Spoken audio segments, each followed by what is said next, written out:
Poem 42. Avoid people of the last days, for they lead you to unholiness and recklessness. 2 Timothy 3 verses 1-5. But know this, that in the last days difficult times will come, for people will be lovers of themselves, lovers of money, boasters, arrogant, slanderers, disobedient to parents, ungrateful, unholy, hard-hearted, irreconcilable, slanderous, without self-control, savage, with no interest for what is good, traitors, reckless, conceited, loving pleasure rather than loving God, maintaining a form of godliness, but denying its power. Avoid these people. Self-reflection. Do I recognize any of the characteristics in myself that are mentioned in 2 Timothy 3 verses 1-5? How can I ensure I am not becoming like the people described in 2 Timothy 3 verses 1-5? What are some practical ways I can avoid people who exhibit the characteristics mentioned in 2 Timothy 3 verses 1-5? Do I consistently love God above all else, or do I sometimes allow other things to take precedence in my life? How can I become more self-controlled and disciplined in my life? What can I do to cultivate a heart that is holy and irreconcilable to sin? Do I find myself spending too much time and energy on money and material possessions? How can I become more compassionate and caring toward others? The Bible is filled with wisdom and knowledge that has been passed down through the generations, but one of the most powerful passages can be found in 2 Timothy 3 verses 1-5.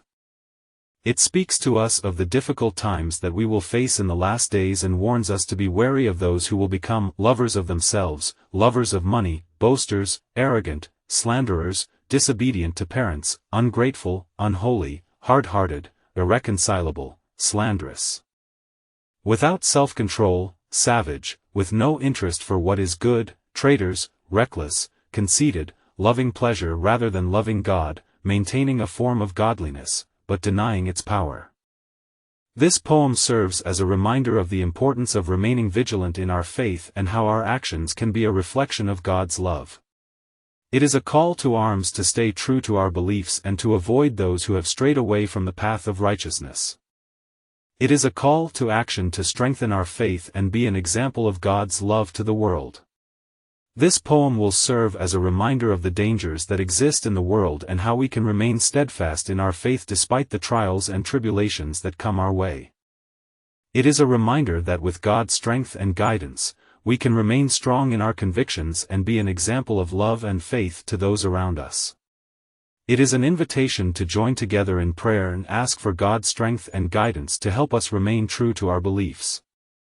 May this poem serve as a reminder of the power of faith and the importance of making God the foundation of our lives. May it be a source of strength and guidance for us all. Let's read the poem. In days to come, difficult times will rise, when self-love and greed cloud people's eyes. Boasting and arrogance shall take their place, slanderous tongues, disobedience embrace. Slanderous tongues, spreading venomous lies, without self-control, chaos in their eyes. Savage in nature, with no good in sight, traitors and reckless, causing endless plight. Conceited they are. Their egos soar high, loving pleasure, God's love they deny. A form of godliness they may maintain, but the power within, they choose to feign. Ungrateful hearts, devoid of sacred grace, unholy deeds, hard-heartedness we face. Irreconcilable, no peace they seek, savage and wild. No interest for what's meek. Betrayers and reckless, their path they tread, conceited souls, by pleasure they are led. A facade of godliness they shall claim, but deny its power, just empty name. In the face of such souls, my dear friend, avoid their path, let not their ways blend. For in their darkness, light cannot grow, choose goodness and love, let your heart show. Beware these souls, their ways you must evade, for darkness dwells where their steps have been laid. Hold fast to love for God, His truth embrace, and shun the path of those in deep disgrace. Hold on to faith, in God's grace abide, in the midst of chaos, let His love guide. For in His presence, true power lies, to overcome darkness, to reach the skies. So let us be vigilant, steadfast and true, in the last days, let God's light shine through. Avoid the ways of those who deny. And walk in the path of truth, never shy.